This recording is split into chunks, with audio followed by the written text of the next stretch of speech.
Bonjour. Bonjour, Bonjour. David. Bonjour David. Alors, en fait, nous faisons cette petite intervention, elle est tournée en vidéo mais sonore, dans une idée assez simple. C'est-à-dire que comme je me suis rendu compte qu'il y avait une conversation assez facile entre Julia Lopez Messa et Monsieur Bernard Pujol, que c'est une rencontre fortuite dans une réunion d'éco-acteurs. Donc ça, c'est un sujet qui est cher à Bernard Pujol.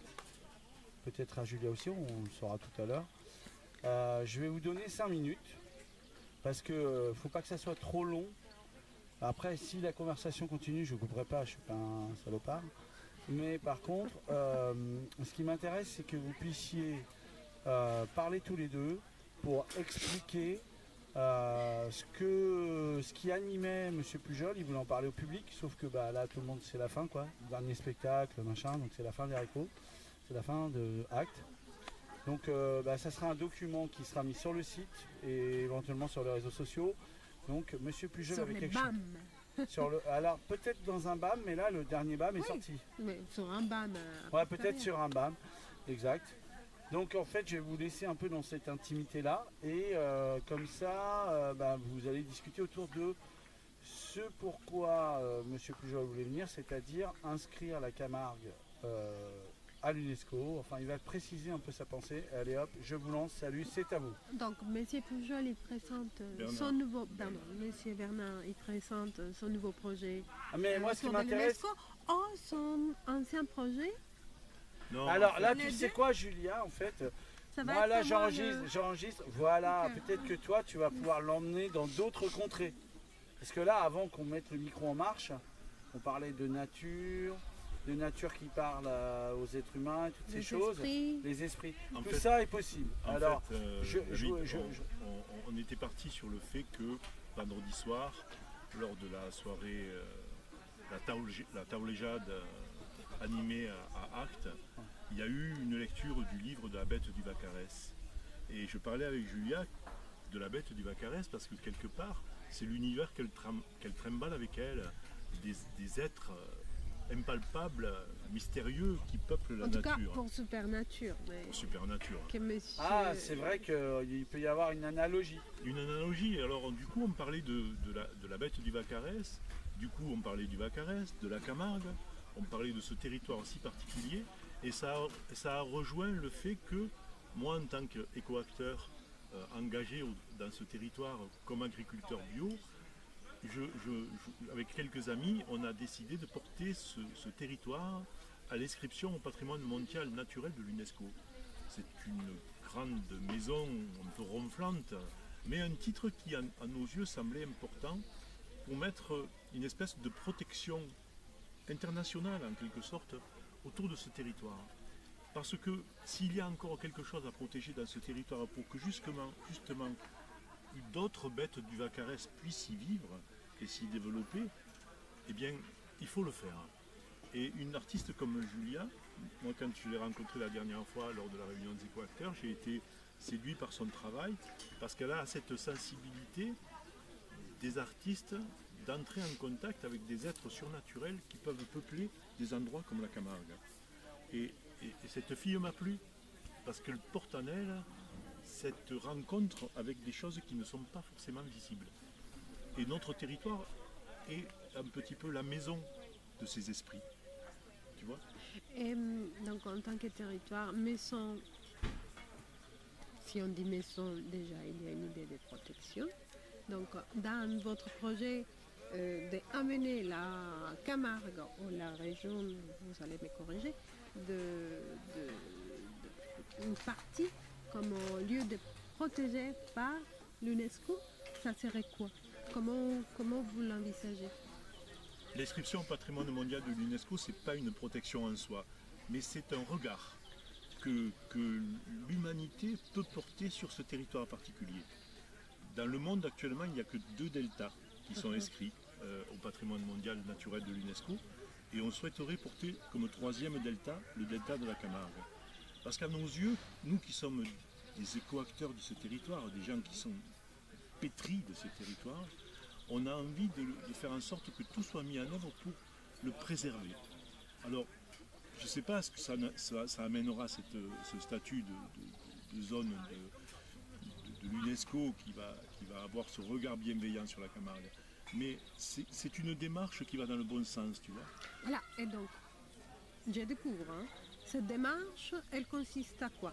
Comment elle se matérialise? Comment elle prend racine au point d'appui? On ne sait pas si ça va s'enraciner, c'est pas un arbre, peut-être que c'est un lichen. Voilà, comment vous imaginez qu'elle peut prendre forme dans les réels au-delà de ces statuts juridiques existants jusqu'à aujourd'hui?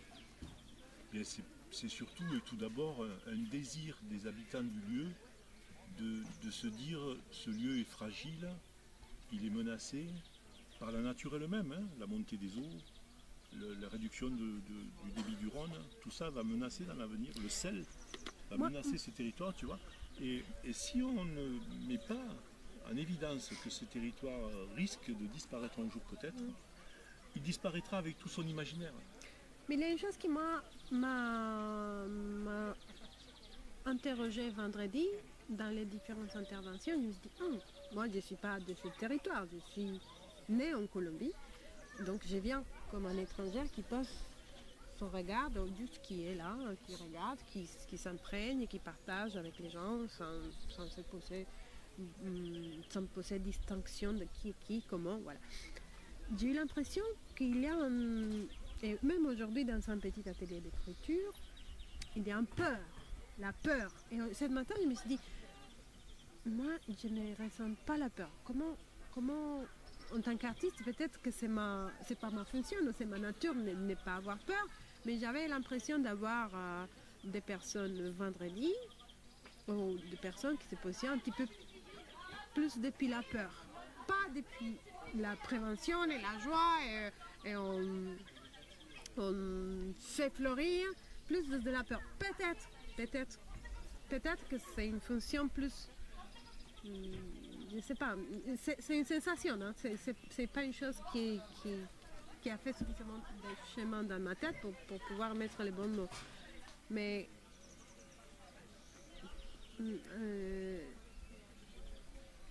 agir depuis la peur, peut-être que c'est un instant de survie. Voilà, là, comment... Oui, je vois ce que tu veux dire, mais c'est pas de la peur. Ok, alors ça serait pas de la peur, c'est plutôt de l'inquiétude. Ok.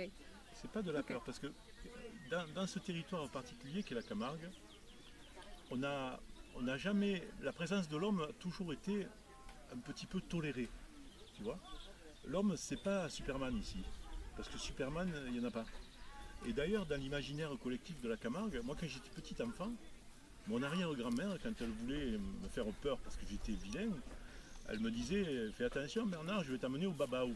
Mais le babao, c'est une espèce de monstre. Si tu savais d'où il vient, ce babao, il vit en Camargue. Hein. Il vient de l'imaginaire de l'Antiquité égyptienne. C'était lui qui gardait la porte des enfers dans le monde des morts égyptiens. Et mon arrière-grand-mère me parlait de lui comme s'il habitait de la maison d'à côté. Tu vois ? Il est ici en Camargue, le babao. Il fait partie de notre imaginaire. Et la bête du Vaccarès de Darbo, c'est le dieu Pan qui est venu se réfugier dans les marais de Vaccarès parce que c'était là qu'il était protégé. Donc quelque part, dans ce petit territoire, se concentrent un petit peu les vestiges de la pensée des hommes depuis la nuit des temps. Tu vois ? Et David, dans la visite que vous m'aviez fait, la Vassiale, le terrain qui est lié à l'archéologie, archéologie, et les sites archéologiques du château, peut-être qu'il est en lien avec ce que je l'ai dit de manière très lichen, de manière très superficielle, mais parfois on trouve des liens comme ça, à une mémoire des racines, quelque chose de très ancré dans l'imaginaire de la France. Ça me dépasse moi en tant qu'étranger. La Camargue. Si on veut faire de la Camargue un lieu, une réserve, un lieu de protéger,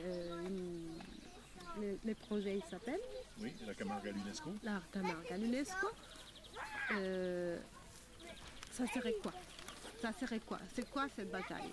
Comment faire de ça une bataille collective? Comment faire de ça quelque chose qui prend appui, que les gens vont adhérer? En fait, le processus est simple. Premièrement, c'est un processus imaginaire, c'est un processus intellectuel, c'est un processus spirituel qui touche tous les gens qui sont attachés à ce territoire. Et l'action passe par le fait qu'on ait créé cette association qui aura pour mission d'interpeller les politiques de la région, que ce soit en Occitanie ou que ce soit en région PACA, ou même les communes qui sont touchées par la Camargue, par le territoire de la Camargue, mobiliser ces politiques et monter ce projet jusqu'à l'État français, à Paris, qui va transporter cette idée jusqu'à l'UNESCO. Donc ça veut dire que nous, on est un peu le ferment, le levain de la pâte, tu vois.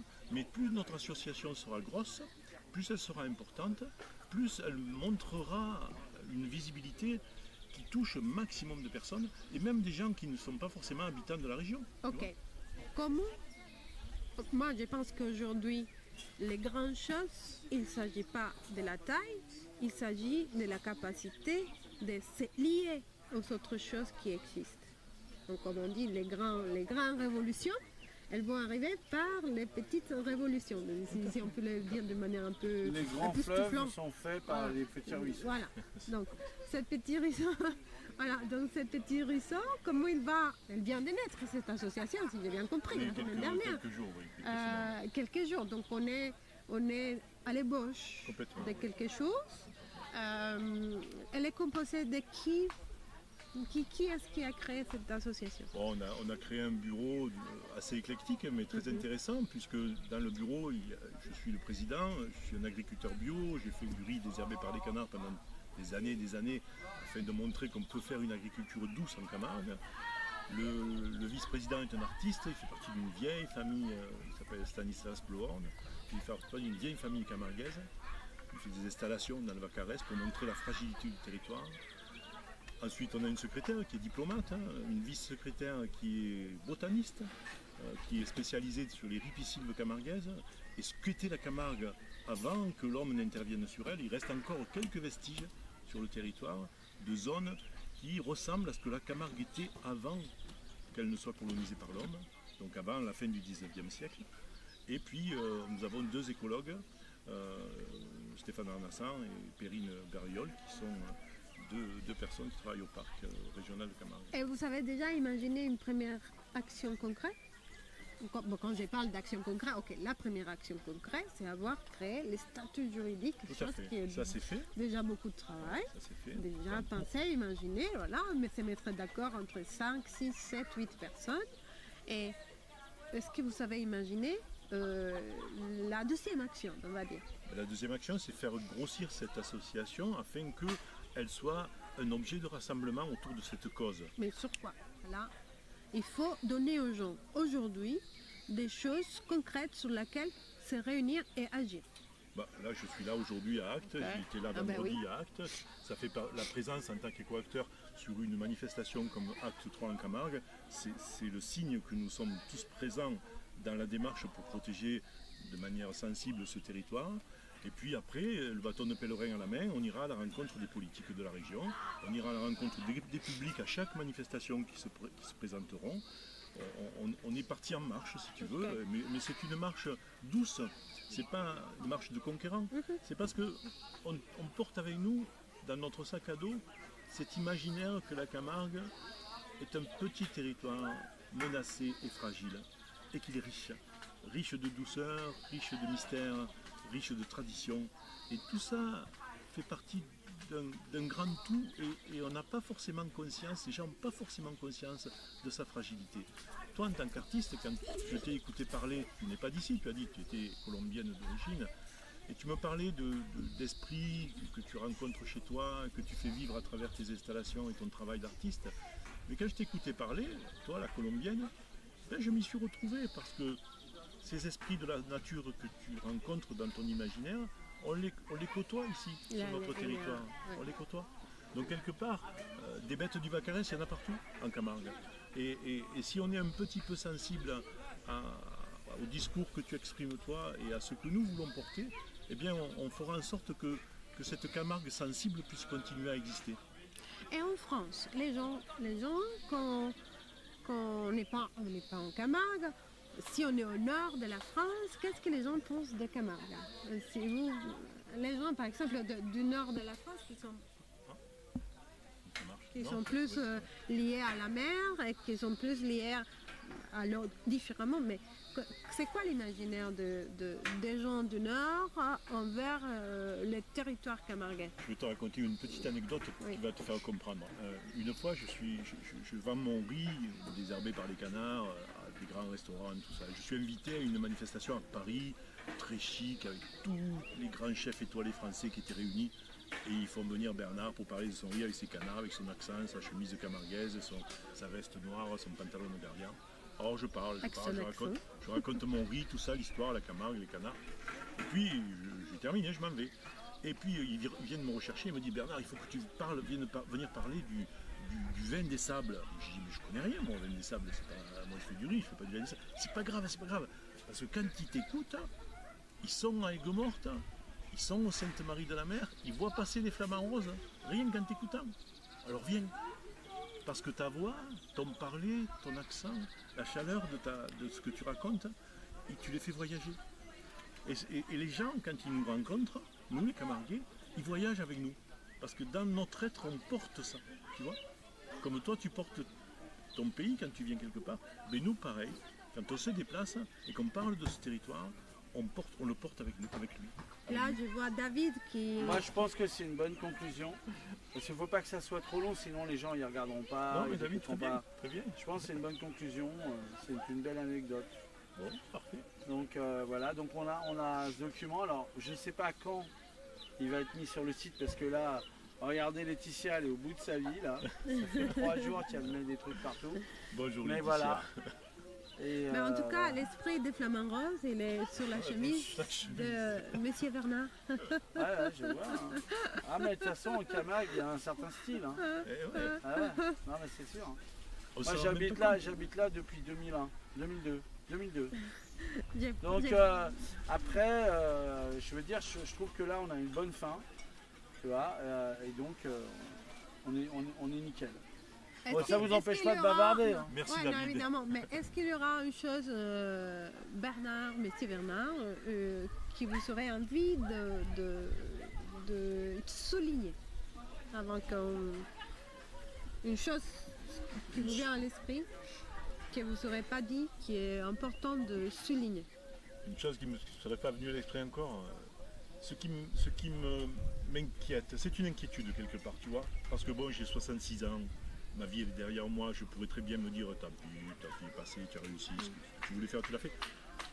De voir ce territoire aussi doux, aussi fragile, que nous laisserions à l'abandon un peu, je culpabilise, tu vois. Et quelque part, j'espère que ce témoignage fera réveiller chez tous les gens qui aiment ce territoire ce désir de le protéger. Mais là, un peu comme une mère, tu vois, qui protège son enfant. C'est pas plus que ça. Mais quelque part, l'inscription à l'UNESCO, le fait qu'on soit partis ensemble à travers cette association, à interpeller les politiques, à essayer de faire monter cette histoire jusqu'à Paris, que Paris, avec les ambassadeurs de l'UNESCO, aille porter le bébé dans les bras de la pensée internationale que représente l'UNESCO, eh bien, je trouve qu'on aura accompli notre mission, tu vois. Il faut fonctionner comme l'eau, par infiltration. Complètement.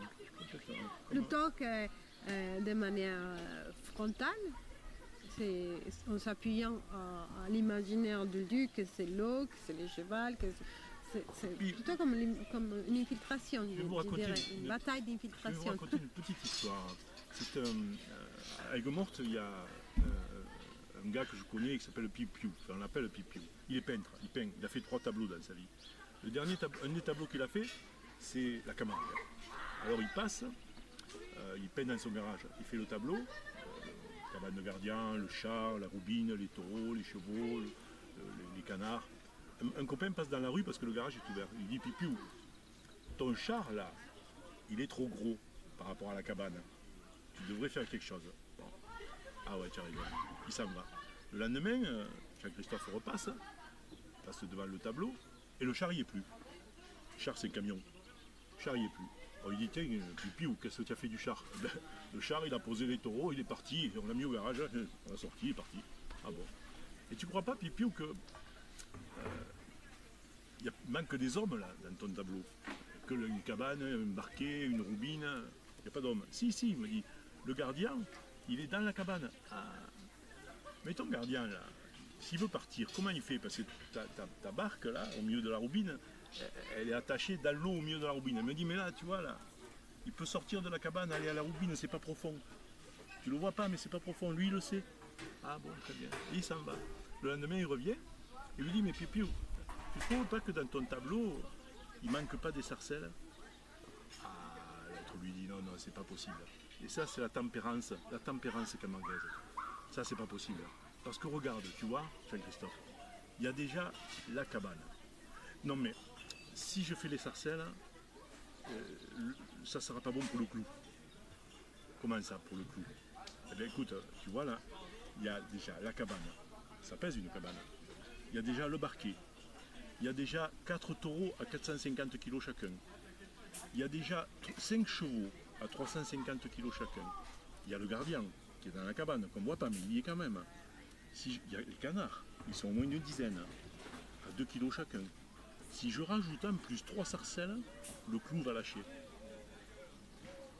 Tu vois, même le tableau de Piou-Piou tenait compte de tout ce qui était présent dans le tableau, de ce que ça pesait réellement. Et donc il s'est arrêté de peindre là, il n'a pas peint les 3 sarcelles à cause du clou qui aurait pu lâcher. Ça c'est la sagesse et la tempérance des Camarguais. Bah voilà. Alors, On est dans le clou. On est dans le clou, voilà. Voilà. Merci beaucoup. Hop là.